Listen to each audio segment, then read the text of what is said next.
Ah, émission exceptionnelle, générique exceptionnel pour ce feuilleton hebdomadaire. Autour de vous, Patrice Lecomte, bonjour. Bonjour. En France, on aime caser les gens, comiques, dramatiques, tragiques, intello. Chaque livre, film, peinture doivent se ressembler ou avoir une filiation. Or, chacun de vos films est un événement, bien que la critique ne s'y retrouve pas. Elle voulait peut-être que la veuve de Saint-Pierre fasse poète-poète. Vous êtes inclassable. Je rappelle que 14 de vos 30 films ont dépassé le 1 million de spectateurs. C'est immense. Réalisateur exigeant avec ce chef-d'œuvre qu'est La fille sur le pont. Fidèle à vos comédiens, Jean Rochefort, Michel Blanc, Daniel Auteuil, etc. Homme discret, humble et simple, vous veillez à l'ambiance sur les plateaux, qu'elle soit conviviale, joyeuse et concentrée. Alors revenons, si vous le voulez bien, sur votre carrière avec Marie-Noël Tranchant, Bernard Médioni et Dominique Borne. Bonjour à tous les trois. Bonjour Christophe. Cher Christophe. Bonjour à tous les trois, en effet, tous les quatre, puisque si je vous dis pas bonjour à vous, ça va pas. Ça va pas. En tout cas, merci pour cette introduction. Moi, à propos de ce côté électron libre, il n'en fait qu'à sa tête et refuse de rentrer dans des boîtes précises, je voudrais que sur les signes du zodiaque, on invente un nouveau signe qui serait le mien, qui serait le signe du caméléon. Je serais ravi de ça. Mais je cherche, mais ça n'existe pas. Mais caméléon, tendance vierge ? Tendance quoi ? Non, tendance caméléon.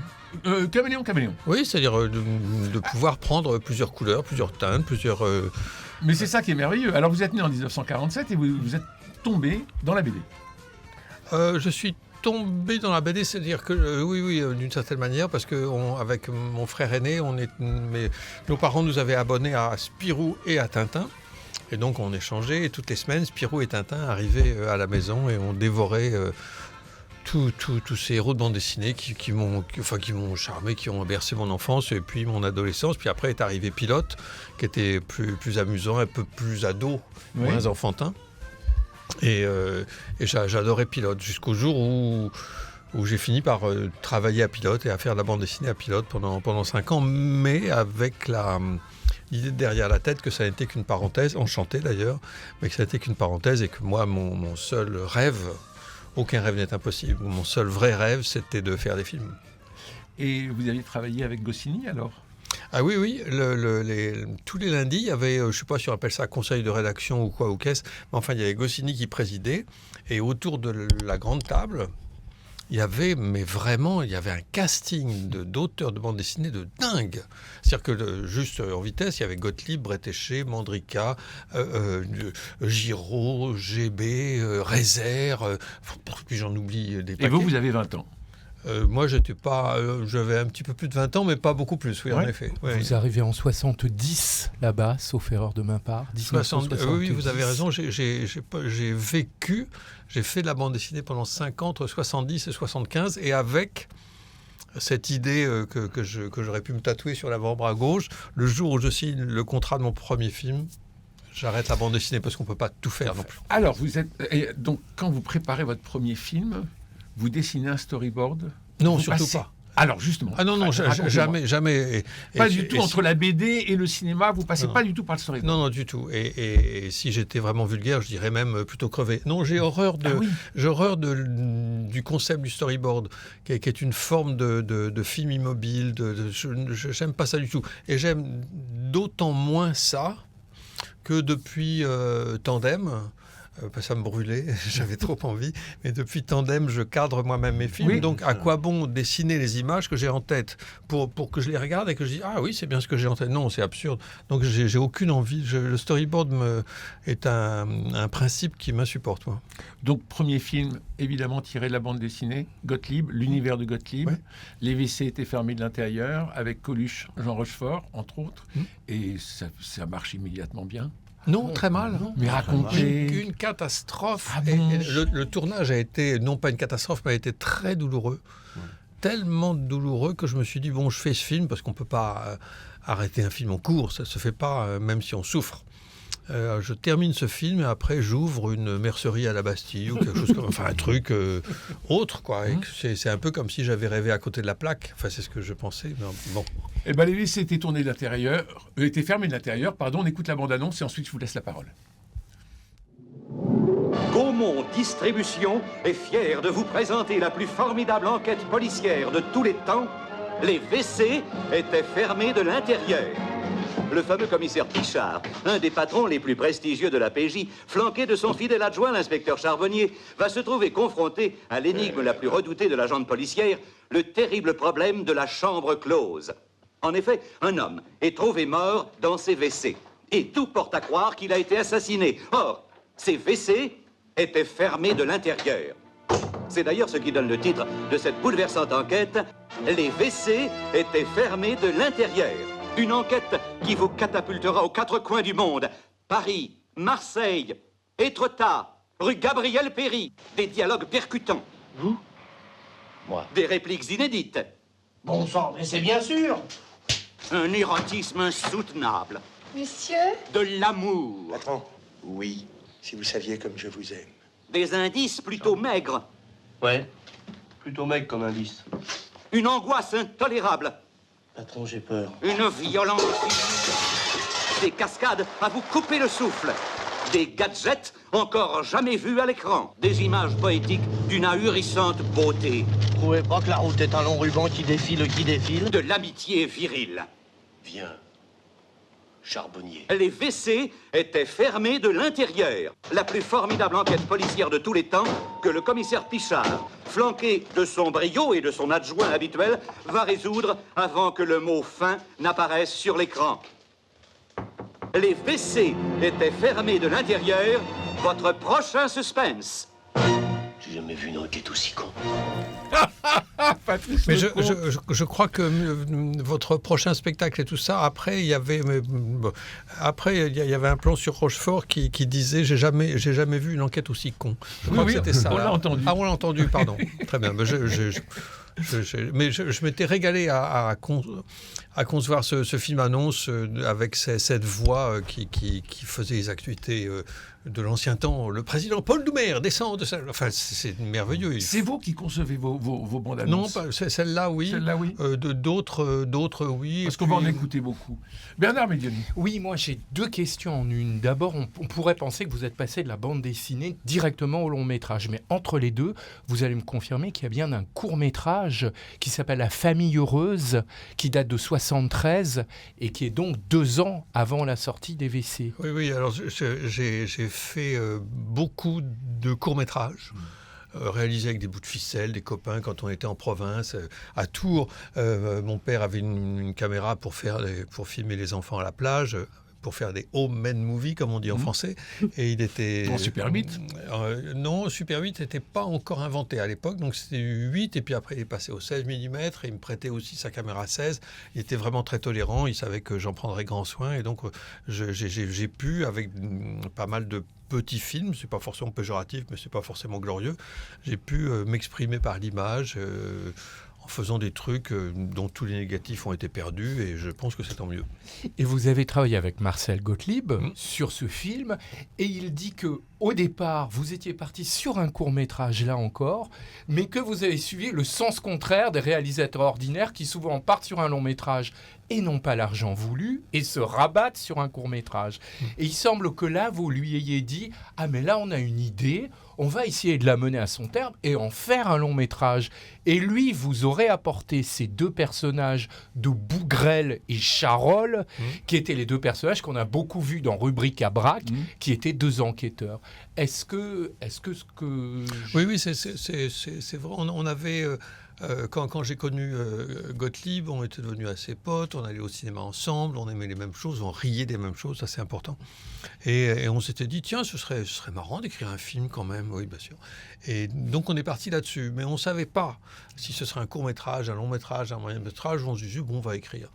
Et en fait, je me souviendrai toujours qu'on écrivait donc pour Bougrel et Charolles, il s'appelle comment dans le film, je ne sais plus. Enfin, Charbonnier et Pichard, je crois. Enfin, Charbot. Pichard, oui, Et Charbot, c'est le surnom. Et on se disait, ben voilà, il y a un type qui est retrouvé mort dans ses WC, les WC étaient fermés à l'intérieur, par exemple. Et on va aller voir un premier témoin, quelqu'un qui pourrait nous donner un indice, et puis on va aller en voir un autre, puis on va en voir un autre, puis quand ça fera 1h30, on verra le dernier, puis le film sera bouclé. Mais alors, anecdote, juste pour vous faire sourire, à propos du titre. Oui. Le titre, c'est « Les WC étaient fermés à l'intérieur ». Le film a été produit par la Gaumont, la vieille Gaumont, avec Alain Poiret, qui d'un seul coup était ravi parce que Coluche était devenu une grosse vedette, Olympia, machin, etc. Donc tout le monde voulait faire un film avec Coluche, et lui a été absolument parfait parce qu'il a dit non, mais moi il y a un mec qui est venu me trouver quand j'étais pas connu, c'est Lecomte, donc je ferai d'abord son film et après on verra. Donc Alain Poiret me dit écoutez, très bien, signons le contrat. Le contrat a été signé en une semaine, une espèce de conte de fées. Mais c'était pas du tout l'humour d'Alain Poiret, franchement. Et alors, il l'avait laissé passer le scénario sans faire de remarques, mais il a dit il y a un truc qui passe pas, c'est le titre. Parce qu'à l'époque, initialement, le film s'appelait « Les WC sont fermés de l'intérieur ». Alors, je lui ai fourni une liste stupide de titres alternatifs qui étaient grotesques. Et puis, il s'est laissé fléchir et il m'a dit un jour dans son bureau « Écoutez, Patrice, bon, d'accord, mais est-ce que ça pourrait pas s'appeler plutôt « Les WC » étaient fermés de l'intérieur, parce que les WC sont fermés de l'intérieur, j'ai l'impression de voir la cuvette. Alors que si c'est les WC étaient fermés de l'intérieur, je la vois moins. Belle marquise. D'accord, Alain. Très bien. Dominique, vous aviez une Oui, question moi, c'est une sur ces question débuts. beaucoup plus globale. Sur vos 34 films longs métrages, il y a une telle diversité. Je me suis demandé la part d'initiative personnelle où vous allez trouver un distributeur, un producteur, et la part de commande, s'il y en a eu. Alors, le terme commande est souvent très péjoratif. Oui. C'est un film de commande. Alors, Mettons-le entre guillemets. mettez des guillemets à la radio. Mais alors, ce qui est vrai, c'est qu'il m'est arrivé plusieurs fois de faire des films dont on m'a suggéré l'idée. Je veux dire, là, par exemple, quand j'ai fait Monsieur Hir, moi je connaissais le film de Duvivier, Panique, qui est un film formidable. De toute façon, j'ai une grande passion pour Duvivier, bref. Et je disais à qui voulait l'entendre, mais comme une espèce de fantaisie, que je disais un jour je ferai un remake de Panique parce que j'adore ce film. Et c'est un producteur très avisé, Philippe Carcassonne, qui m'a dit mais tu sais, Panique, ce film que tu aimes tant, c'est adapté d'un Simon. Et moi je n'avais pas lu le générique, enfin je ne savais même pas, alors que j'adore. Vous aviez lu Simon tout de même. Bien sûr, et je continue. Et je dis c'est étonnant, il me dit écoute, lis le bouquin. Qui s'appelle Les fiançailles de Monsieur Hir, parce que plutôt que de faire un remake de Panique, tu peux sans doute, à mon avis, faire une autre adaptation. Donc là, voilà l'exemple même d'un film que j'ai adoré adapter. Enfin, la question On va y n'est pas là. revenir dans la troisième. Mais c'est un film qu'un producteur, les producteurs ne sont pas tous des ânes, loin de là, un producteur m'a suggéré. Donc c'est pas un film de commande, mais c'est un film, les producteurs murmurent à l'oreille des réalisateurs. Mais les suggestions, il y en a eu beaucoup. Des suggestions, oui, il y en a eu pas mal. Moi, il y a des gens qui m'ont dit tiens, j'ai dans ma poche un livre qui pourrait t'intéresser, ou bien non, mais moi j'ai pas la science infuse, mais ce qu'il y a, c'est que ce qui me plaît, c'est d'arriver quand quelqu'un me donne une pichenette à mon inspiration, appelons ça comme ça. Ce qui me plaît, c'est quand à l'arrivée les films m'appartiennent, me ressemblent, sont pas étrangers à moi. Qu'est-ce qui déclenche l'envie ? L'envie d'avoir envie, c'est Johnny, forcément. Non, mais l'envie, c'est de vivre une journée, une nuit, une semaine, un mois, 6 mois avec une idée et se dire cette idée n'est pas en train de se faner. L'envie ne se fane pas. Ouais. L'envie est toujours là et même elle s'enrichit. Et donc on y va, quoi. Ouais. C'est-à-dire que vous partez en fait sur une forme d'évidence. Oui, il faut ça semble très prétentieux, mais non. Ça l'est pas. Mais il faut que le film me plaise à moi. Il faut que le projet me plaise. Il faut que si c'était le film d'un autre, j'y aille. Oui, mais vous disiez, j'ai un bouquin dans la poche, vous lisez ce bouquin, et à quel moment, hop, il y a le déclenchement en disant, mais oui, mais bon sang, mais c'est bien sûr, c'est ça. C'est un truc qui ne se commande pas. C'est Non. un truc qui arrive. C'est comme... vous pouvez pas prévoir de tomber amoureux, par exemple, et puis ça vous arrive de temps en temps. Et là, vous pouvez pas prévoir que ce livre va rentrer en écho. C'est parce que... adapter un livre, par exemple, c'est le fait de se sentir bien avec un univers que vous n'avez pas inventé, mais que vous avez plaisir à partager.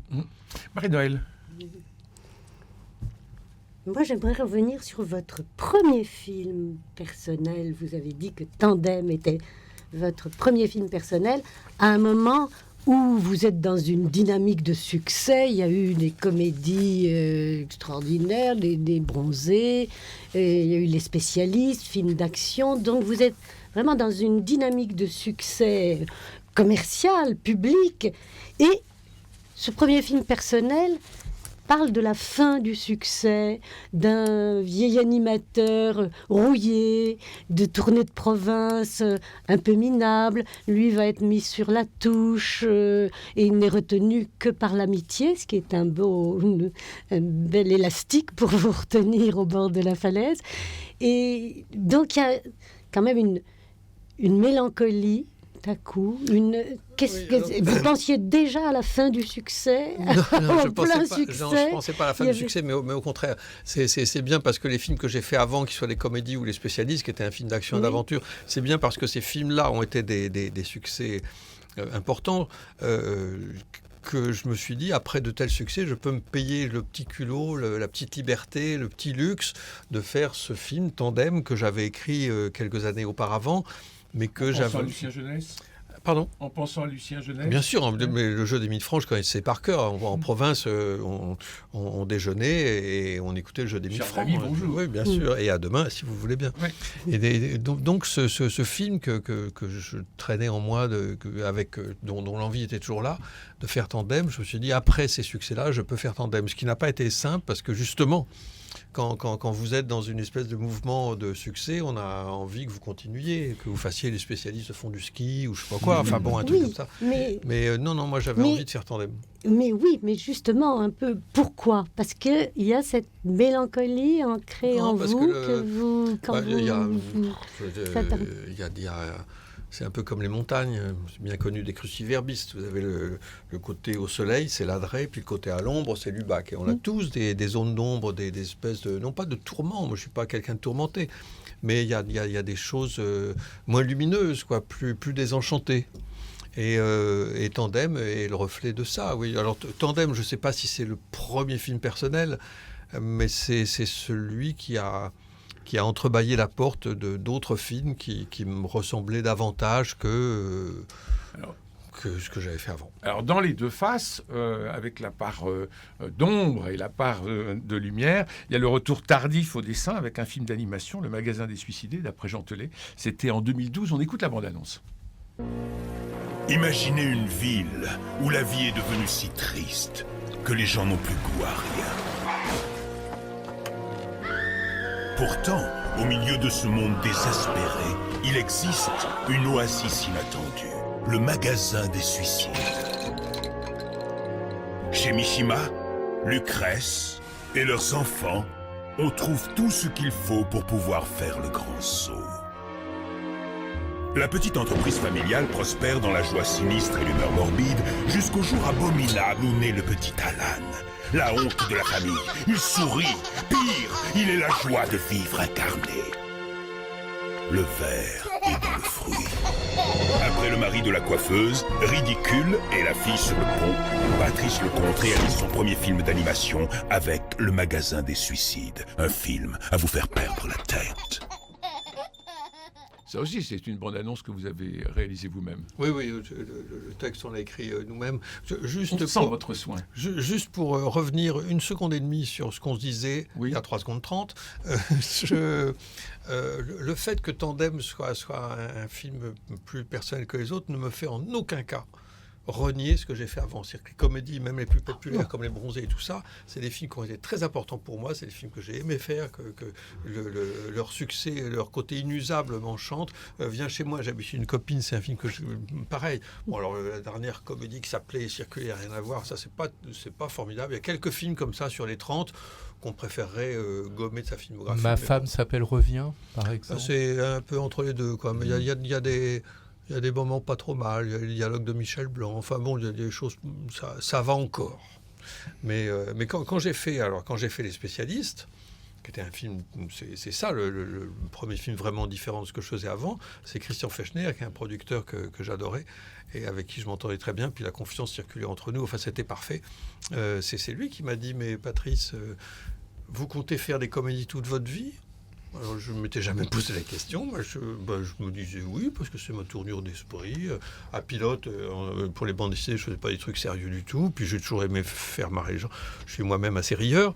Et je lui ai dit, mais c'est curieux que vous me posiez cette question. Mais je ne sais pas, oui, pourquoi ? Et c'est là qu'il m'a dit, écoutez, voilà, de suggestion de producteur, pas film de commande, enfin, appelez ça comme vous voudrez.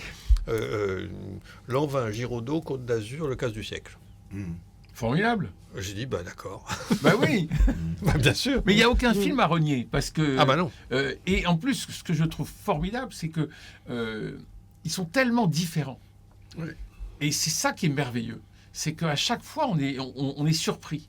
Et on est surpris même à l'intérieur du film par votre propre regard. On dit, mais ils ne nous avaient pas habitués à ça. Mais ils nous habituent à rien, finalement. Oui, mais c'est parce que j'arrive pas à m'habituer à quoi que ce soit. C'est-à-dire que moi-même, je ne m'habitue pas. Parce que si on s'habitue, c'est le début du ronron. Et ça semble un peu...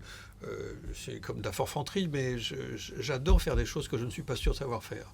Parce que ça me pique les fesses. Et je me dis, oh attention, faut pas s'endormir. Revenons sur le magasin des suicidés, puisque... Des suicides, pardon, puisque c'est pas grave. On termine l'émission avec cet enregistrement-là, avant de passer aux autres dans les épisodes prochains. Vous avez mis la main à la pâte pour le dessin ? Non, très peu. Parce que si j'avais dû dessiner ce film, c'est pas 4 ans que ça aurait pris, mais une 40aine d'années, à mon avis, et on serait pas là pour en parler. La seule chose, c'est qu'un petit dessin vaut mieux qu'un long discours, et par exemple... je disais à l'équipe des dessinateurs, enfin les gens épatants avec lesquels j'ai travaillé sur ce film, je leur disais, j'aimerais que les voitures ne soient pas des voitures réalistes, je voudrais des voitures pantoufles. Alors ils ne comprenaient pas ce que ça voulait dire, des voitures pantoufles. Moi je voyais très bien ce que ça voulait dire, donc j'aurais dessiné, maladroitement j'aurais dessiné une voiture pantoufle. Ah, c'est ça ce que tu appelles une voiture pantoufle, et comme ça dans le film les voitures sont... Donc de savoir un peu dessiner m'a aidé à communiquer des trucs. C'est plus facile de diriger des dessinateurs plutôt que des comédiens ? Ça n'empêche pas, surtout, de diriger des dessinateurs, dessiner des dirigeurs. Oui. Pauvre garçon. Mais pourquoi pas ? Oui, bien sûr. Mais de diriger des dessinateurs, c'est agréable, bien sûr, mais c'est très différent. C'est-à-dire qu'ils ont, eux, leur talent. On les met sur les bonnes voies, sur les bonnes pistes, et puis ils inventent, et ils ont une liberté de création folle. Et de diriger les comédiens pour un film d'animation, ça, c'est assez marrant, parce que ça a tout à voir et rien à voir. Mais dans le magasin des suicides, il y a quelque part une sorte de faux macabre, comme dans Les Noces funèbres de Tim Burton, qui est antérieur. Est-ce que cette parenté, vous l'avez souhaitée, voulue, est-elle inconsciente ou pas du tout ? Alors, ce qui s'est passé, vous avez raison de citer ce grand cinéaste, Tim Burton, pour qui j'ai une grande admiration. Le bouquin de Telet, je le connaissais. Jean Telet, oui. Jean Telet. Parti. Il y en a tellement qui sont plus là. C'est affreux. Ne parlons pas de ça, sinon on va sortir nos Kleenex. Et le bouquin, je le connaissais, je l'avais lu, je l'avais aimé parce que j'aimais beaucoup ce qu'écrivait Jean Telet. Et un producteur me l'avait proposé en disant, et je dis, non, on ne peut pas faire ça. Soit on est Tim Burton, justement, et on peut tourner ce film en prise de vue réelle, bien sûr, soit moi je ne suis pas Tim Burton, excusez-moi. Je regrette. Et plus tard, un autre producteur vient me trouver en me disant qu'il a racheté les droits et je dis non, mais le magasin des suicides, j'ai déjà dit non merci, je peux pas. Et c'est là qu'il me coupe la parole et qu'il me dit non, attendez, j'ai pas tout dit. Pour moi, c'est un film d'animation. Et là, d'un seul coup, c'est ouvert un champ du possible formidable parce qu'en animation, on peut être très noir, affreux, sinistre, c'est pas des vrais gens. Donc on peut y aller fort dans l'humour noir. Et j'ai repensé aux Noces funèbres, évidemment. J'ai repensé surtout à ce chef-d'œuvre absolu qui est L'étrange Noël de Monsieur Jack. Oui. Et je me suis pas inspiré de ces films-là, mais j'ai voulu à mon tour faire un film qui soit terriblement noir, mais musical aussi. Monsieur Jack, L'étrange Noël de Monsieur Jack, ça n'arrête pas de chanter. Et la bande-son est formidable. Et le c'est Danny Elfman. Oui, Danny Elfman qui a fait les musiques de pratiquement tous les Tim Burton. Et moi, je voulais vraiment faire un film qui soit d'un humour noir, très noir, mais qui soit très musical aussi. D'un humour noir très noir, mais avec une subversion de la noirceur, finalement, par la joie de vivre. C'est ça qui est étonnant. C'est-à-dire qu'il y a un petit bonhomme, le dernier enfant de la famille Tuvache, qui est la joie de vivre incarnée. C'est-à-dire qu'il ne peut pas comprendre pourquoi... C'est l'horreur. Oui, pourquoi les adultes sont-ils si tristes, quoi. Et le fait est que, moi, alors, très souvent, dans les tas de situations de la vie, et pas que dans le métro, j'ai l'impression d'être le petit Tuvache, non pas parce que je suis plus joyeux que tout le monde, mais je vois des mines qui s'allongent, des gens penchés sur leur iPhone avec le front plissé, les sourcils froncés. Je veux dire, oh là, il avait raison, le petit Alan, de vouloir secouer tout ça et rendre la gaieté à ces gens qui ne l'ont plus. Et c'est un film qui fait du bien, en effet, qu'on devrait revoir davantage. Ça passe pas souvent, la télé ici ? Non, ça passe pas, mais parce que le film, il est, passez-moi l'expression, mais il est vraiment le cul entre deux chaises. C'est-à-dire qu'il est pas... Il est pour tout le monde, oui, à mon sens. Mais les parents se sont dit, on va pas emmener nos enfants voir un film qui s'appelle Le Magasin des Suicides. Oui. Bah, non. Et puis les parents, les grandes personnes, les adultes, s'ils n'ont pas l'alibi enfantin, vont pas aller voir un film d'animation. Enfin, c'était un film pour tout le monde et à l'arrivée c'était un film pour personne. Ça n'a pas été un bon, gros... c'est un film en tout cas que l'on moi, conseille, le Magasin des Suicides, d'après Jean Telet, c'était en 2012. Merci Patrice Lecomte, merci à vous trois, Marie-Noël Tranchant, Bernard Médioni et Dominique Borde.